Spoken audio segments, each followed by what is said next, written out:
And are you refreshed? Good. Now what? First of all, I have to thank you.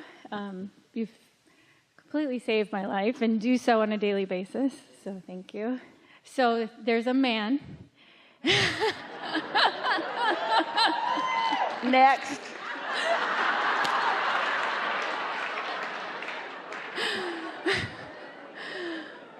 It feels clear to me that we attracted one another very much in the vortex. Does he know it? Yes. He's very awake. He's obsessed with you as well. We've just had this ongoing little aspect of discord for about 6 years. Oh.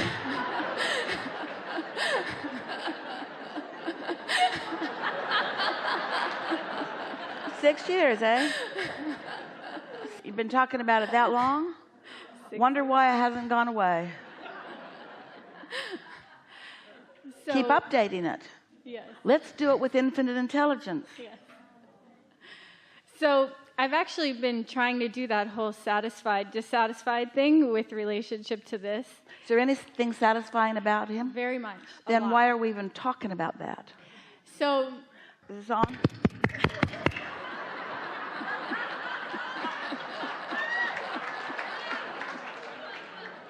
Why are we even talking about that? There's one piece of dissatisfaction.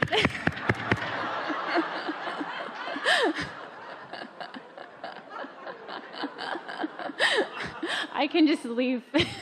We're talking about it because you want to update it further? I can't seem to get into agreement with this one issue.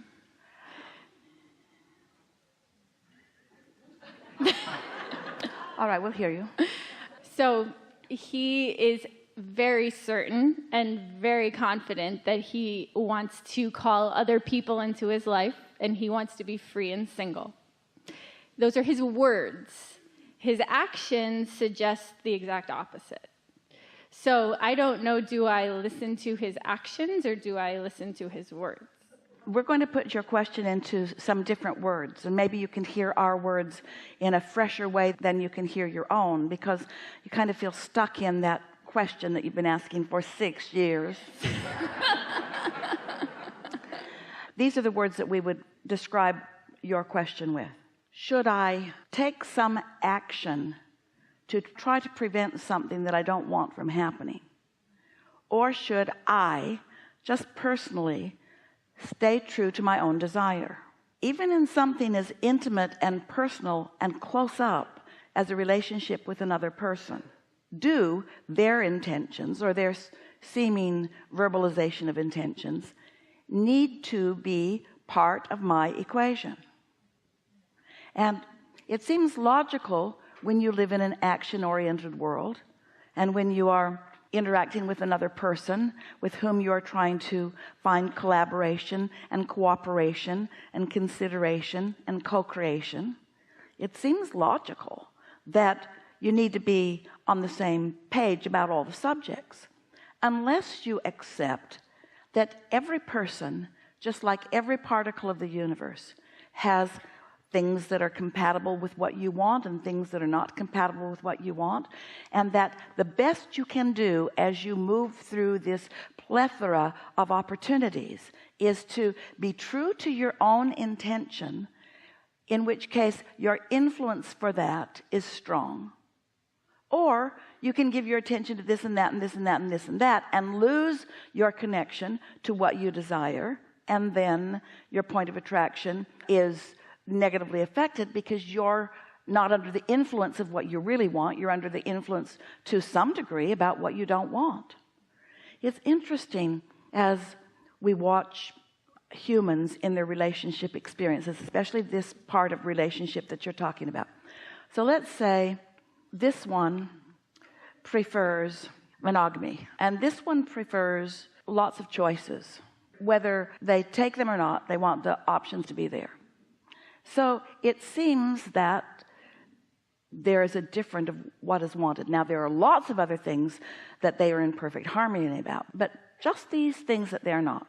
So what usually happens is this one who wants monogamy, who could be in vibrational alignment with source energy about it, because when you want, source lines up with it and attracts and influences and gathers all cooperative components to what you want. But if you're not lined up with that, if you've got split energy, then you're not lined up with your strongest point of leverage. In fact, you're lined up more with what you don't want than with what you do want. So usually what happens is this one who wants monogamy is not a vibrational match to it, focused upon fearful thoughts, unsatisfactory thoughts, and so not in harmony with source, not powerful, and then blaming the other's seeming intentions for the discord, when that's not the reason for the discord. The discord is because you're not in harmony with your own intention. So this one is focusing on what this one wants, and so therefore not in their own power, and this one's focused upon what this one wants, and therefore not in their own power. And so neither one of them are really tuned in with what they want, and both of them are blaming the other one for not being, and that's really the basis of the discord more than it is any practical functionality of the relationship.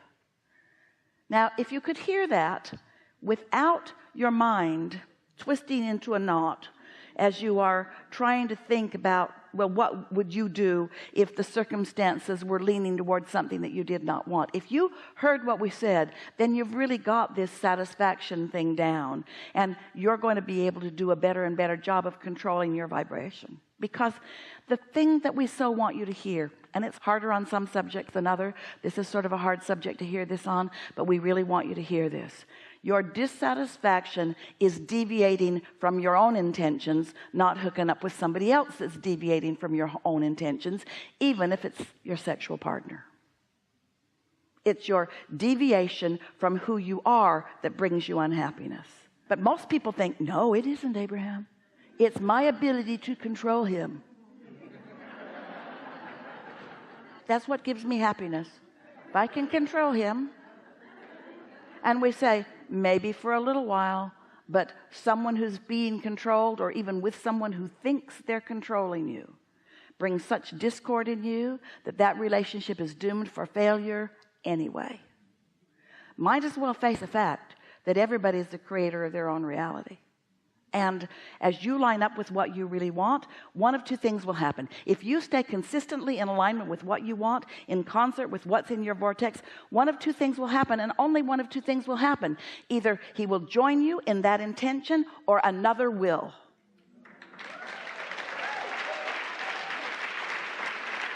But if you don't find satisfaction, then he will continue to disappoint you.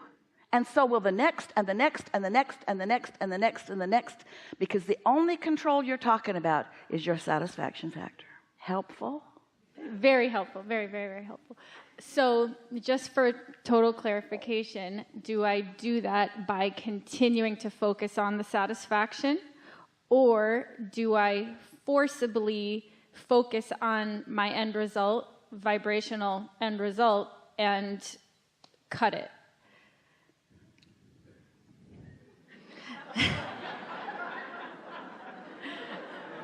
Is this on? Okay. Is this on? Were you here all day? Yes. Okay, so the satisfaction, by focusing on the satisfaction. Yes, okay. So here's a good question. Is it easier for me to find satisfaction in thoughts and vibrations, or is it easier for me to find satisfaction in monitoring behavior? You just have to decide. Or is it easier for me to find satisfaction by staying off that subject and focusing upon other subjects which are easy to feel satisfied about? Because as we talked about with our friend earlier, you've already asked and it's already done. It's already been given. It's already been chosen. Now you can focus upon anything and everything that gives you satisfaction, and you'll be in the right place to get what you want, even about that subject that you're now not thinking about. And why am I not thinking about it? Because that's a hard subject for me to feel complete satisfaction about. So I'm kind of doing my best to stay off of that so that I hold myself in a more consistent satisfaction. And then, as you said, things are really going the way you want them to. It's just this threat that he sort of holds over your head. It's almost a little bit like, if you're not really good, then I'll be bad. You find all kinds of ways to control each other. And most of it is about monitoring behavior. But you want to be uncontrollable by others. You want to be so good at finding your own satisfaction that nobody's the boss of you. You're in complete alignment with your inner being, and therefore with everything that you've asked for, and therefore everything that you want is coming. And so nobody has any hold over you. And do you know, that's all he's trying to tell you. That's what he wants. It's not all those other things that your crazy mind is making you think that it is. All he wants is just to know that he's the boss of him. That's all any of you want. And you're not going to discover that until you show yourself the satisfaction factor, and you hold yourself in satisfaction most of the time. Then almost anybody could walk up to you and say almost anything, and you could say, okay. You wouldn't feel threatened or abused or vulnerable or victim or in any sort of jeopardy. You'd just know they just don't understand, and that's okay, and you'd wish them well because you want them to understand, because you would like them to live a more secure life, because if they lived a more secure life, they wouldn't be trying to control other people like you. See what we're getting at? Really good. Really good. Really good.